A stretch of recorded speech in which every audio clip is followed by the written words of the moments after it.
বিসমিল্লাহির রহমানির রহিম। আমি শেখ মোহাম্মদ জাকারিয়া আজকের মতো আবার চলে আসলাম আপনাদেরকে আরেকটি সুন্দর ভিডিও উপহার দেওয়ার জন্য। আজকে আমি যে বিষয় নিয়ে আলোচনা করব, তো ইলাস্ট্রেটর আজকে আমি আপনাদেরকে সুন্দরভাবে বোঝানোর চেষ্টা করব এবং আপনারা সুন্দরভাবে দেখার চেষ্টা করুন। তো আজকে আমি আপনাদেরকে ফাইল সম্পর্কে ধারণা দেব। ফাইলের প্রত্যেকটা কাজ আমি দেখানোর জন্য চেষ্টা করব। ঠিক আছে বন্ধুরা, আজকে আমি ফাইল সম্পর্কে ধারণা দেব। ফাইলের মাঝে কি কি আছে দেখুন। এটাকে বলে মেনুবার, আর এটাকে বলে টুল বক্স। বন্ধুরা একটু খেয়াল করুন, এটাকে বলে টুল বক্স, আর এটাকে বলে প্যালেট, সাব মেনু, আর এটাকে বলে ক্যানভাস অথবা ডকুমেন্ট অথবা ফেস। তো আজকে আমি আপনাদেরকে মেনুবারের যে কাজগুলি আছে সেইগুলি সম্পর্কে ধারণা দিব। তো বন্ধুরা এখানে দেখুন, প্রথমে আছে নিউ। এটা আমি গত একটা ভিডিওতে বলেছিলাম যে এটা কিভাবে ওপেন করতে হয়। এটা সাধারণত আমরা কন্ট্রোল এন দিয়ে ওপেন করতে পারি, তো এটা সম্পর্কে আর বলার কিছু নেই। তো এখানে আপনার যেগুলি প্রয়োজন, বিশেষ করে সবচেয়ে বেশি প্রয়োজন, সেগুলি সম্পর্কে আমি আপনাদেরকে ধারণা দেব। তো এখানে দেখেন, এটা হচ্ছে ওপেন রিসেন্ট। তো ওপেনের কাজ কি? সাপোজ ধরেন আমি এখানে কন্ট্রোল ও দিয়েও করতে পারি, অথবা ওপেনে ক্লিক করলেও করতে পারি। ওপেনে ক্লিক দেওয়ার সাথে সাথে এখানে আমার ডকুমেন্ট চলে আসলো।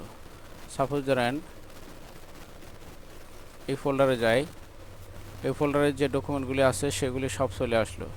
তো এখানে দেখুন, আমি যদি একটা ফাইল যদি এখানে নিয়ে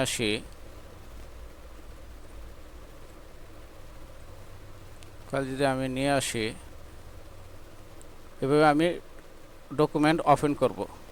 বন্ধুরা খেয়াল করেন, নিউ দিয়ে কন্ট্রোল এন দিয়ে আমি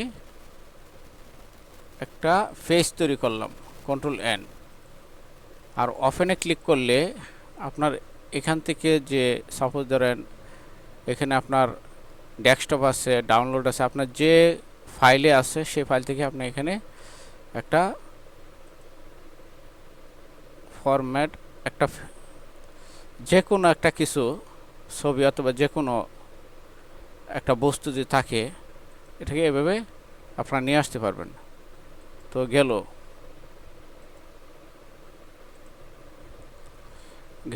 ওপেন। তাহলে ওপেন রিসেন্ট ফাইল কি? ওপেন রিসেন্ট ফাইল বলতে বোঝায় যে আপনি এইমাত্র যে কাজটা করেছেন, যদি আপনার কাজ করার পর আপনার ডকুমেন্টগুলি চলে যায়, এইমাত্র যে এইমাত্র যে কাজটা করেছেন তা যদি আপনি খুঁজে পেতে চান, তাহলে এখানে ক্লিক করলেই দেখুন, এই যে এইমাত্র ফাইলটা আমি পেয়ে গেলাম। আবার এখানে যাই, আবার যদি এখানে ক্লিক করি, দেখুন এইমাত্র যে ফাইলটা এটা চলে আসলো। তো বন্ধুরা একটু বোঝার চেষ্টা করুন আপনারা। তো এখন আমি কি দেখালাম? নিউ দেখালাম। কন্ট্রোল এন দিয়ে আপনি একটা ফাইল ক্রিয়েট করবেন। ওপেন ক্রিয়েট করে আপনার একটা, যে ফাইলে রেখেছেন ডেস্কটপ অথবা আপনার যে কোনো একটা ফাইল তৈরি করেছেন, সেখান থেকে আপনি একটা ডকুমেন্ট নিয়ে আসবেন। এখন হচ্ছে close, control W, close. Suppose ধরেন আমি যে কোনো একটা বিষয় আমি ক্লোজ করে দিব, কাজ শেষ, এখন আমি এটাকে ক্লোজ করে দিব। তো আমি যদি এভাবে ক্লোজ করি, এই দেখুন ক্লোজ হয়ে গেছে। তাহলে আবার আমাকে এটাকে ওপেন করতে হবে, কন্ট্রোল এন, অথবা ফাইল থেকেও আপনি ওপেন করতে পারবেন। তো বন্ধুরা এখন আমি কি বুঝালাম আপনাদেরকে? ক্লোজ, কন্ট্রোল ডব্লিউ দিয়েও আপনারা ক্লোজ করতে পারবেন। আবার যদি আপনি ইচ্ছে করেন, ক্লোজ অল, মানে সমস্ত কিছু এই ইলাস্ট্রেটর সফটওয়্যারটাও পর্যন্ত এখান থেকে চলে যাবে। ক্লোজ অল, এটাকে আপনি অল কন্ট্রোল ডব্লিউ দিয়েও ক্লোজ করতে পারেন। দেখুন চলে গেছে। এখন আবার আপনাকে নতুন করে নিয়ে আসতে হবে, অল ক্লোজ হয়ে গেল। তারপর এখানে হচ্ছে সেভ। সাপোজ ধরেন আমি এখান থেকে একটা রেক্টেঙ্গেল টুল নিয়ে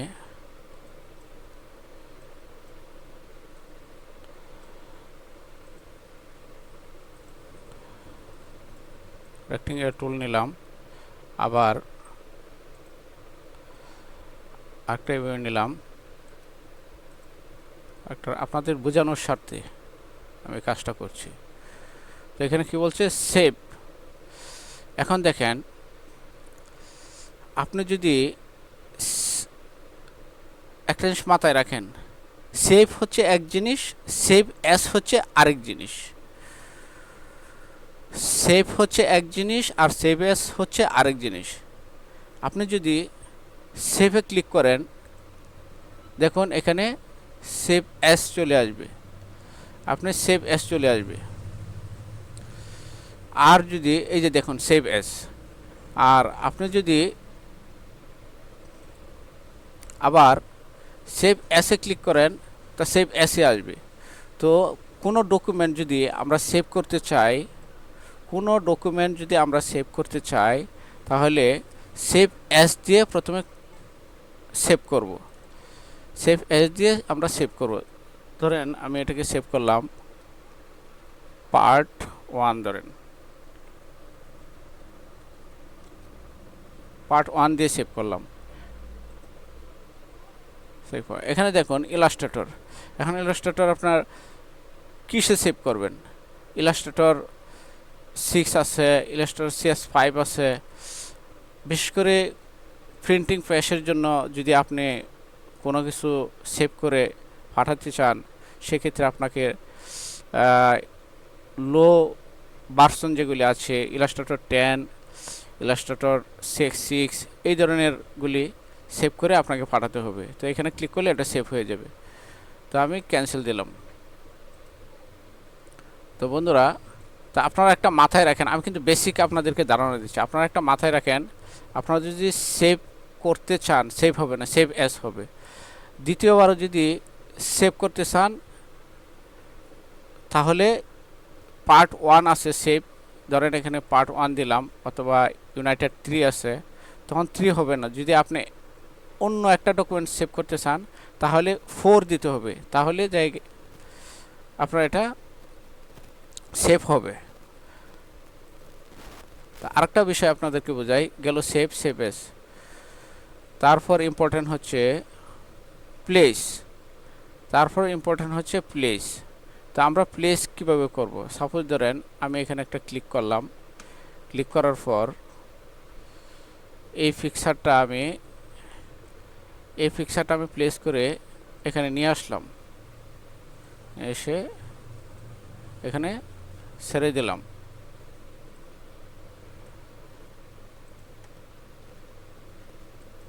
এই প্লেস করে আমি এখানে নিয়ে এসে ছেড়ে দিলাম। এখন প্লেস করে নিয়ে আসলাম। এখন বন্ধুরা একটা জিনিস খেয়াল করেন, মাথায় রাখেন যে প্লেসের কাজ কি।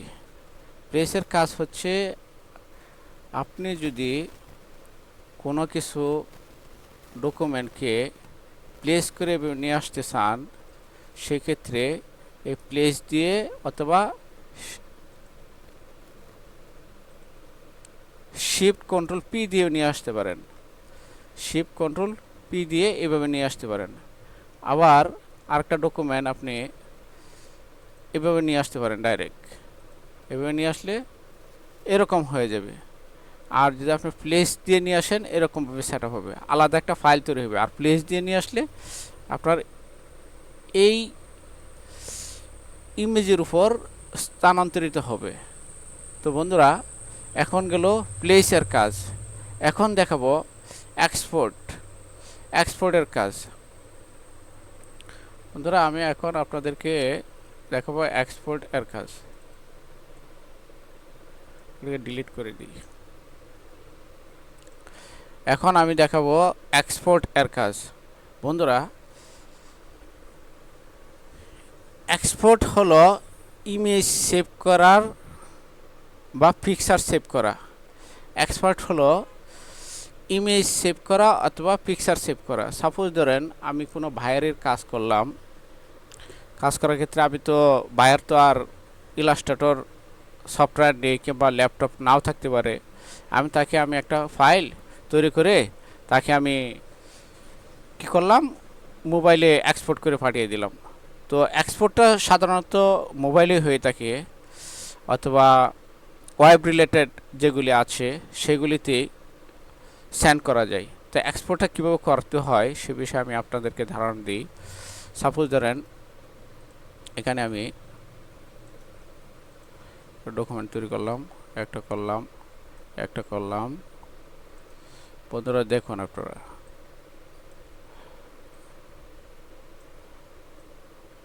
সাপোজ ধরেন এটাকে আমি এক্সপোর্ট করব,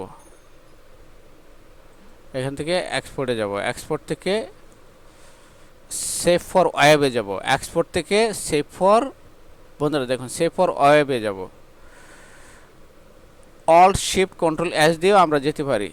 এখানে ক্লিক করলাম, ক্লিক করার পর যদি আমরা এটাকে আমরা কী রিলেটেডে সেভ করতে পারি সে বিষয়ে, এটাকে আমরা মিডিয়াম, জেপিজিতে আমরা সেভ করতে পারি, জেপিজি লতে সেভ করতে পারি, অথবা আপনার যে কোনো প্রয়োজন, অথবা পিএনজিতে সেভ করতে পারি। এই যে দেখুন পিএনজিতে হয়ে গেল। তা আমি এইটাকে জেপিজিতে সেভ করলাম, সেভ করব জেপিজিতে নেব। বন্ধুরা আগে খেয়াল করেন, এখান থেকে জেপিজি অথবা আপনার যে কোনো যেভাবে ফাইলটা তৈরি করতে চান, যেভাবে আপনার প্রয়োজন সেভাবে করে নেবেন। আমি আপনাদেরকে বোঝানোর স্বার্থে বলছি। তো এখান থেকে আমি সেভে যাব, সেভে গিয়ে আমি এখানে লিখলাম ধরেন PP1, এখানে সেভ করলাম। দেখুন এটা সেভ হয়ে গেল। এখন আমি যদি ফাইলে যাই,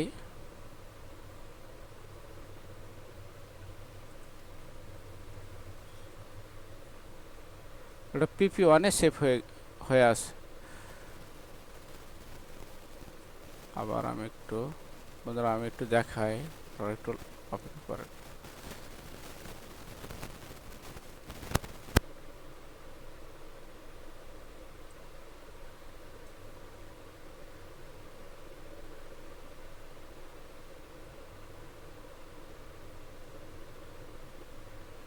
আবার আমি আপনাদেরকে দেখানোর চেষ্টা করি। তো আপনারা বুঝলেই হবে। আপনাদেরকে বোঝানোর চেষ্টা করি।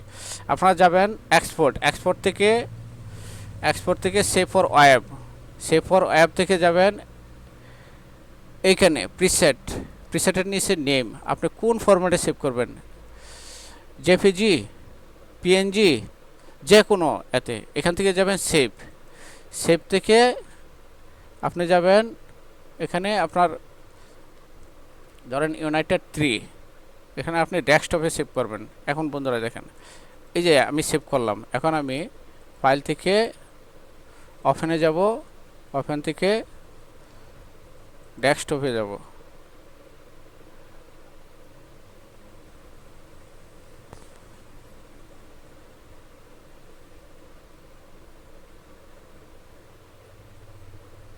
এই যে দেখুন বন্ধুরা, এই যে ডেস্কটপে সেভ হয়ে গেল ইউনাইটেড পি। এই যে দেখছেন বন্ধুরা, আর একটু খেয়াল করুন। এই যে এটা জেপিজিতে সেভ ফর ওয়েব হয়ে গেল ইউনাইটেড 3-তে, ঠিক আছে। তো বন্ধুরা এখন আমি আপনাদেরকে আরেকটা জিনিস, যদি আপনারা এক্সপোর্ট অ্যাস যদি সেভ করেন তাহলে এটা হাই কোয়ালিটিতে সেভ হবে। সেম একই এক্সপোর্ট অ্যাসে যদি সেভ করেন তাহলে হাই কোয়ালিটিতে সেভ হবে। বন্ধুরা একটু খেয়াল রাখেন। এখন আমি আপনাদেরকে এক্সপোর্ট বুঝালাম, এখন বুঝাবো আপনাদেরকে, দেখি তো এটা কতটুকু ডকুমেন্ট সেটআপ। যে ডকুমেন্ট সেটআপ আপনারা ইচ্ছা করলে এখান থেকে ডকুমেন্ট সেটআপ, সাপোজ ধরেন আপনি যে একটা ফাইল নিলেন অথবা একটা পেজ নিলেন, এই পেজে আপনার যে কোনো একটা ভুল হলো তা সংশোধন করতে হবে। সেক্ষেত্রে আপনাকে কি করতে হবে, ডকুমেন্ট সেটআপে যেতে হবে। সাপোজ ধরেন আমি ব্লিড এরিয়ার মিস্টেক করলাম অথবা ভুল করলাম, তাহলে আমি এখান থেকে, বন্ধুরা আপনারা শুধু একটু মাথায় রাখেন যে একটু বোঝার চেষ্টা করেন আর বেসিক আইডিয়া নেন, যখন অ্যাডভান্স লেভেলে যাবেন সব কিছু পারবেন। এই যে আমি ওকে দিলাম, এই যে দেখুন আমার ব্লিড এরিয়া চলে আসলো। সেম একইভাবে ডকুমেন্ট সেটআপ, যদি আপনার শো ইমেজ এর আউটলাইন মোড প্রবলেম থাকে, ইঞ্চির সমস্যা থাকে, ঠিক আছে, তারপরে আপনার টাইপের প্রবলেম থাকে, আপনি তা করে নিতে পারবেন। ইঞ্চি থাকলে ইঞ্চি করে নিতে পারবেন। আর্ট, কোন আর্টবোর্ড নেবেন তা করে নিতে পারবেন। মিডিয়াম নেবেন নাকি, তারপর আপনার এখানে আছে প্রিসেট মিডিয়াম, ঠিক আছে, এগুলি কাস্টম আছে, এগুলি আপনারা আস্তে আস্তে বুঝে নিতে পারবেন প্রাইমারি স্টেপ থেকে যখন আপনারা অ্যাডভান্স লেভেলে যাবেন। তো বন্ধুরা, এখন আমি আপনাদেরকে ডকুমেন্ট সেটআপ সম্পর্কে ধারণা দিলাম। এখন দেখি কি করা যায়। আরেকটা জিনিস বোঝানো হচ্ছে ডকুমেন্ট কালার মোড। সাপোজ ধরেন আমি একটা ডকুমেন্ট, এই ডকুমেন্টটা আমি 8GB কালারে করছি, কিন্তু না, এটা আমার CMYK-তে দরকার। সেক্ষেত্রে আপনি কি করবেন, কালার মোডে যাবেন। কালার মোডে গিয়ে ধরেন এটা CMYK-তে আছে, আমাকে 8GB করে নিতে হবে, তাহলে আপনি এভাবে 8GB করে নেবেন। দেখেন 8GB হয়ে গেল। তারপর এখন প্রিন্ট, আপনার এটা কাজ কমপ্লিট হইলো, এখন আপনি এটাকে প্রিন্ট করবেন। প্রিন্ট করার পর প্রিন্ট সব কিছু ওকে, এখানে ডান দিবেন, প্রিন্ট হয়ে যাবে। তারপর আপনি এক্সিট, কাজ কমপ্লিট, আপনি এক্সিট হয়ে যাবেন, এখানে ক্লিক করবেন। দেখুন আপনি এক্সিট হয়ে গেছেন, বের হয়ে গেছেন। এখন আবার আমি নতুন করে সফটওয়্যারটা অন করতে হবে। তো বন্ধুরা, আমার এই যে কথাগুলি বলছি, যে সাবজেক্ট নিয়ে বলছি, এই সাবজেক্টগুলোর উপরে আপনারা একটু দেখবেন, প্র্যাকটিস করার চেষ্টা করবেন, দেখবেন অনেক স্টেপ বাই স্টেপ আপনারা অনেক ভালো কিছু পারবেন। তো আজকে আমি আপনাদেরকে একটা ফাইল সম্পর্কে ধারণা দিলাম, যে ফাইল, পরবর্তী ক্লাসে আপনাদেরকে এডিট সম্পর্কে আইডিয়া দেওয়ার চেষ্টা করব। তো আজকের মতো আমি শেখ মোহাম্মদ জাকারিয়া এখানেই বিদায় নিলাম। সকলে ভালো থাকুন, সকলে সুস্বাস্থ্য কামনা করে আজকের মতো এখানেই বিদায় নিলাম। আসসালামু আলাইকুম।